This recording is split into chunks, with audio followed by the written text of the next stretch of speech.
Hey guys, want to get you a video of Aria. We're excited you're back in Utah and we get to work together in a couple days. So wanted to give you a little video of where she's been at the last week, what some of the stuff that we've been working on with her. So the biggest thing with Aria is focus and impulse control. So her ability to be focused on the one person, not all the people, as she goes out on a walk, or all the dogs, or all the things except us, is kind of where we're honing in. And then impulse control with, eating things on the ground or jumping on people, all those kinds of things that puppies go through. And so what we're asking of her right here is more of a position and a mindset than just simply not pulling on the leash. So she is working on less communication from our leash, and so she struggled a little bit there. She went into it down when Alexis asked for a sit. So Alexis just using more body language here and food, because we're letting the leash not be our main source of communication. And what this does to a dog is it builds a lot more depth in relying on what you're saying versus just what your body language is saying. We also have Smokey, who's our happy distraction. Have to be on plays. So Smokey's our other training dog. These are our two for the month. And anyway, so this is kind of a big thing for her, and it's been really difficult. And what we've seen with her is sometimes she can go what we call internal. So when she gets really excited and she's reacting to the environment, sometimes she doesn't feel the e-collar stimulation. And that's because all of her focus isn't on the e-collar anymore. It's definitely not on us. She's not feeling the e-collar.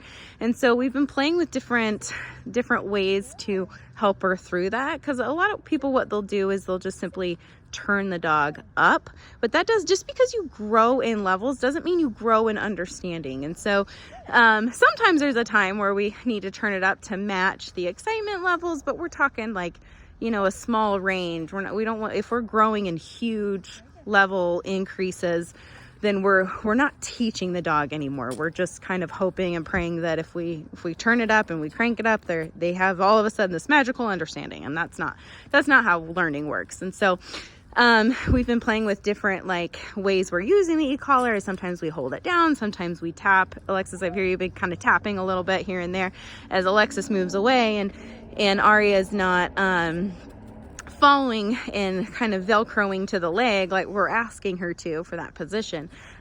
She's doing some tapping, or sometimes with some dogs do really well with a hold down on the e-collar and things. And so just playing with different stuff. So Smokey, we play different things. So he wears a head halty, and that works really great for him. Sometimes we've done prong collars for certain dogs. And so just playing with different stuff with Aria has been helpful. I just want her to understand what's expected despite distractions, despite stimulation. And she's a puppy, and this is normal things that puppies are working through, and it's part of the learning experience. But so we definitely use lots of food. She's food motivated. She's working for her breakfast right now, so she didn't get it from the bowl like some of the other dogs that are not working from the food. We just filled up our training treat pouch after we fed the other dogs breakfast and brought her out and put her to work. And so she gets distracted here. Alexis is tapping that e-collar to get her to come in and encourage her to stay with us. And then once she's with us, giving that food, that understanding of where she's supposed to be, and ultimately how to resolve the e-collar level. So if there are times where we need to turn it up, and we're not going super high turning it up, but if she's getting more excited and she can't feel it and we need to turn it up a little bit, she has that understanding. It's not like we're just cranking it and hoping and praying that she understands at a higher level. So that's where we're at with her, is she is really dependent on the leash. But our dogs are not always on leash. And so, especially in the house, sometimes, it's rare that you see a dog on a leash in the house.